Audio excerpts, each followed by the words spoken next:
You ever notice how some people just make things happen no matter what's in their way, while others stay stuck in a loop of excuses and waiting?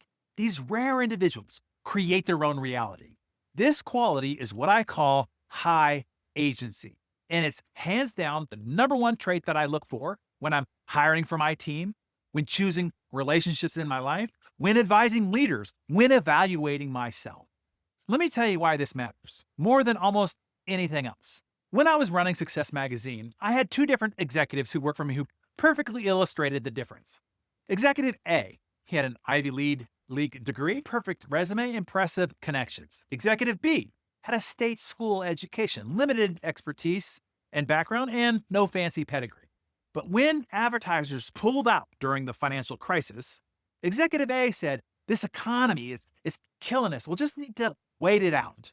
Executive B said, I found 5 new revenue channels unrelated to advertising dependency, and we can tap these while advertisers are retreating. When our print costs skyrocketed, Executive A said, these increases are beyond our control.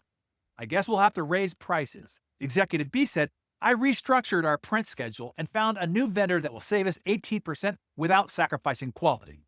Same circumstances, completely different perspectives. One saw immovable obstacles. The other saw puzzles to be solved. Guess which one I'm still in touch with to this day? Guess which one is now running their own successful company? Executive B's high agency mindset was more valuable than any qualification on paper.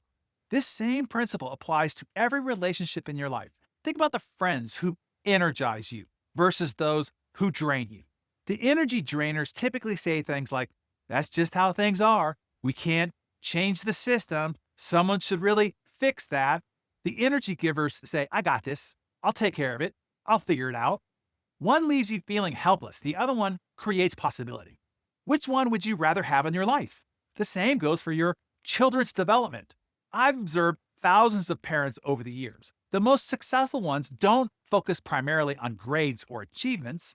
They focus on developing high agency thinking. When their child says, I can't do it, they don't jump in and solve the problem. They ask, what have you tried so far? What else could you try? Where can you look up help with this? This approach creates adults who take initiative without being asked, find workarounds instead of giving up, see setbacks as temporary, not permanent.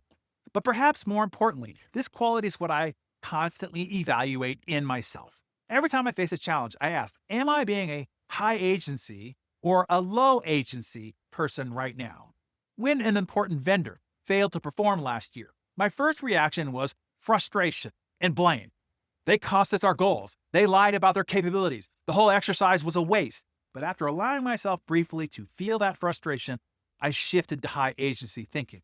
What opportunities does this unexpected opening create for us? How can we refocus to turn this apparent loss into a win?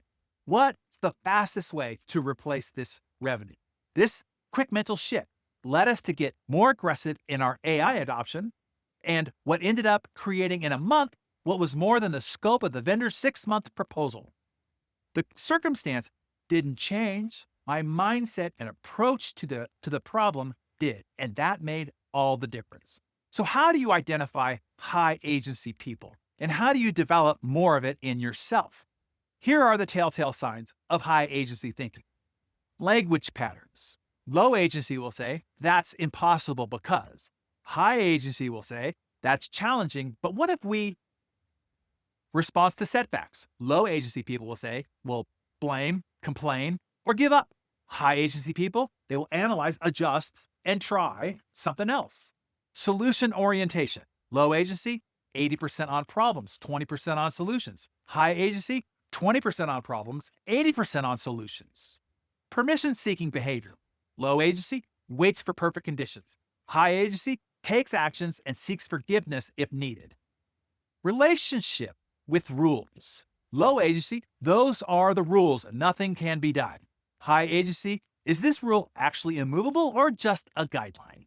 Now, to be clear, high agency doesn't mean being reckless or being disrespectful. It does mean focusing on what you can control, finding creative solutions within constraints, taking ownership of outcomes. And here's the good news. This quality can be developed. If you want to foster high agency in yourself, in your team, in your children, celebrate initiative. Recognize action taking, even when outcomes aren't perfect. Reframe failures. Ask, what did we learn? Not who's to blame. Model possibility thinking. This seems difficult, so let's think of 3 possible approaches. Create challenge rituals. When somebody brings you a problem, respond with, what solutions have you considered? Expand the constraint conversation. Within these constraints, what can we do? And I'll leave you with this one powerful truth. In a world of accelerating change and uncertainty, the single greatest predictor of success isn't intelligence, isn't connections, isn't even specialized knowledge. It is the high agency mindset that says, I can figure this out. I'll find a way. This is ultimately up to me. So ask yourself, what one situation in your life right now would benefit from a high agency approach? Share that with us in the comments below.